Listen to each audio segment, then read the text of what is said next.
You ever see something so ridiculous you have to stop and ask yourself, is this really my life right now? Because that's where I was standing in the kitchen with a half-eaten Pop-Tart watching Margaret Hensley, the notorious Maple Grove HOA enforcer, try to vault over our 6-foot fence like she was auditioning for some kind of reality TV obstacle course. I mean, her neon vest was so bright you'd swear she was trying to land planes in the backyard, and she had those little foam pads strapped to her knees, probably after last week's disaster when she wiped out chasing our so-called illegal garden flag. Grandpa Walt just sat there on the porch swing, swirling his coffee, not even surprised. 4th time this week, he muttered, not looking up. She's just begging for it now. But let me back up a second, because if you want to understand how things got this wild, you gotta know that this wasn't just about lawn flamingos or mailboxes painted the wrong shade of teal. It was a war. It all started 3 months ago when my folks shipped me back from overseas so Grandpa could keep an eye on me. I'm Ethan 15, mostly glued to my Xbox, and Grandpa Walt. Well, he's a retired Navy engineer, the kind of guy who sees an HOA letter and takes it as a personal challenge. Margaret. The HOA lady struck fast. Week 1, she slapped us with a fine because our mailbox was unapproved teal, whatever that means. Week 2, she called Grandpa's plastic flamingo collection visual pollution. But the real spark, the day we caught her literally tiptoeing around our backyard tape measure in hand like some CSI investigator tracking down evidence of unsanctioned garden gnomes. No warning, no knock, just HOA business. Grandpa nearly spit out his coffee. That night, he disappeared into the garage for 6 hours, claimed he was building a bird feeder. We didn't see the bird feeder, but I could smell the solder from halfway down the block. The man was up to something.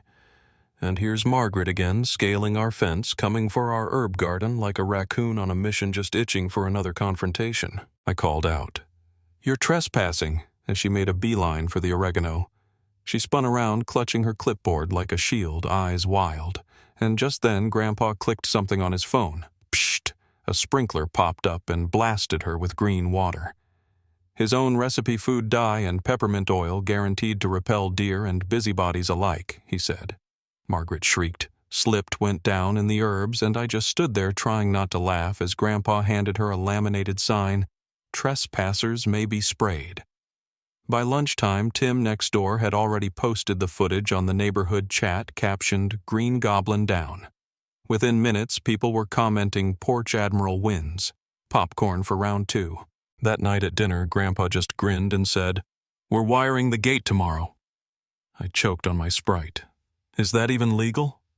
"Only if she's dumb enough to grab it," he winked. The garage turned into something out of a spy movie.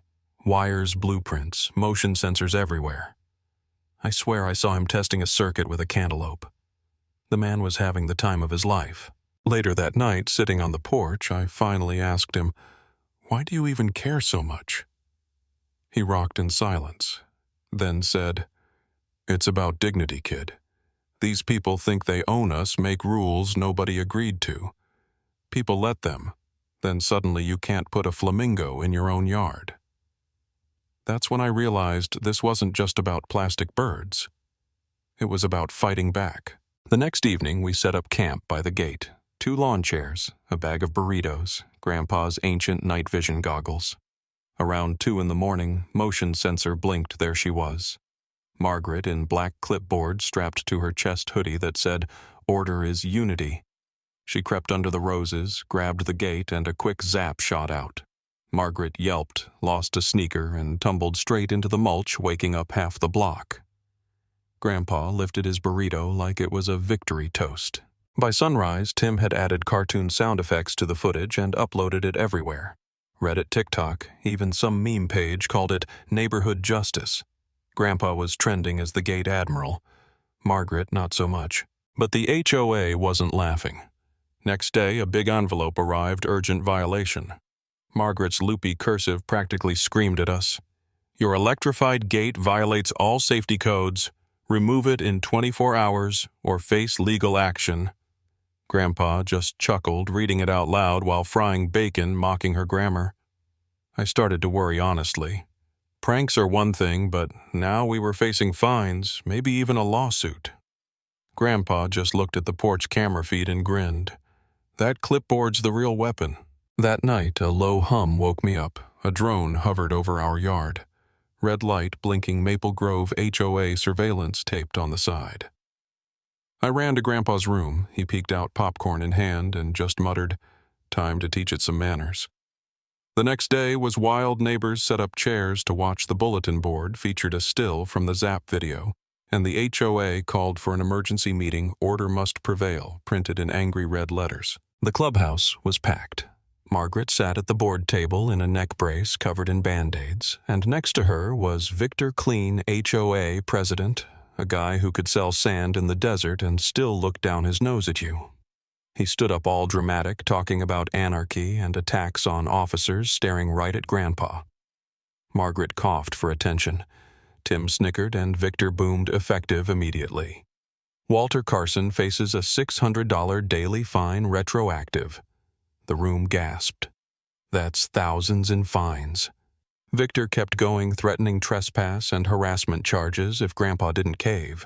Grandpa stood slow, calm, and said, "I've rebuilt tanks under fire, seen men cry over broken radios, but I've never seen a woman sneak into my yard, then play the victim when she trips. I didn't zap the street. I protected my home." Tim started clapping, then others joined in. Grandpa faced Victor and said, "You want order? Start by respecting my property line. You don't rule my porch unless you're paying my taxes." Victor's face turned crimson, sputtered something about court. Grandpa smiled. "I'm free. Wednesdays." The whole room erupted. Neighbors rallied around Grandpa, and just like that, the HOA war went public. From that day, the HOA went nuts. They sent more drones, bigger, louder, scanning the yard like we were some criminal enterprise. Grandpa spent all day in the garage building a counter-drone with his old buddy Carl on speakerphone. He called it Buster, basically a leaf blower taped to LEDs and a speaker blaring static. First night, Buster went live. It chased off an HOA drone, but then 3 more showed up like sci-fi cops. Even a news crew arrived. Sarah Vega stuck a mic in Grandpa's face and asked for a quote. He just grinned. "If someone's counting my flamingos, they better bring a warrant." The meme pages ate it up. Flamingo freedom started trending, and the HOA doubled down, putting up no unauthorized filming signs. Soon after, a thick envelope from the Regional Homeowners Council landed on our porch surveillance disruption, whatever that means. That night, a drone dropped a box on our lawn. Inside was a tiny pink flamingo, waving a Unity Through Rules flag. Grandpa just shook his head. "Let 'em send trinkets. This isn't over." That's when things snapped in the neighborhood. First it was Mrs. Kim who stuck a flamingo next to her mailbox. Then the Millers, 4 flamingos, one in a pirate hat. Soon, lawns up and down the street were covered hundreds of plastic birds like a weird pink uprising. Victor lost it, fined everybody, $100 for clutter, $600 for incitement. Tried to grab a flamingo, got chased by Mrs. Kim's poodle.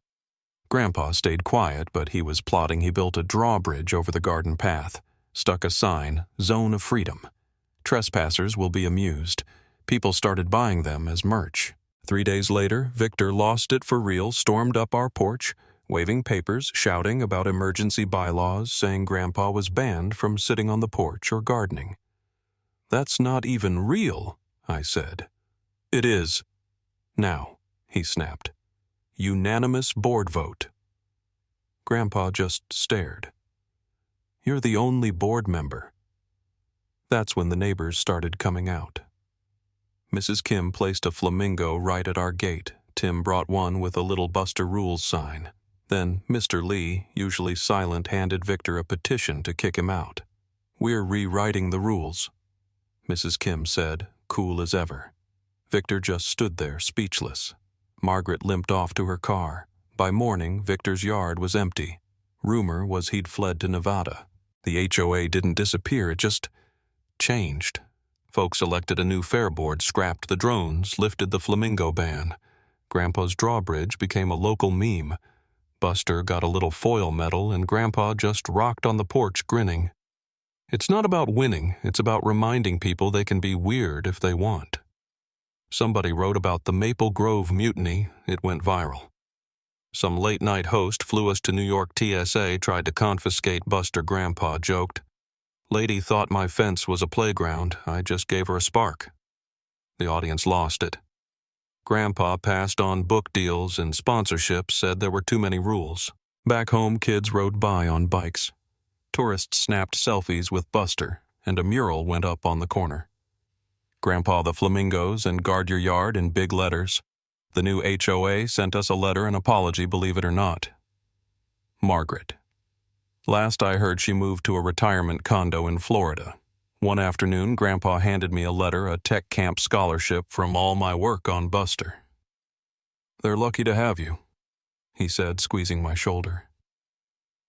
I sat there listening to the wind chimes, thinking how wild it was that all this started with a plastic bird. And wouldn't you know it, just as I was drifting off, a new HOA guy showed up, clipboard in hand, peeking over the fence. Grandpa just sipped his coffee, clicked the porch camera remote, and called out, "Welcome to Maple Grove, neighbor." Buster turned to face the gate, ready just in case. So let me ask you, who was right? Who was wrong? Was Grandpa just defending our freedom to be ourselves? Or did the HOA have a point? I'd love to hear how you see it, because if you ask me, it's never just about a plastic flamingo.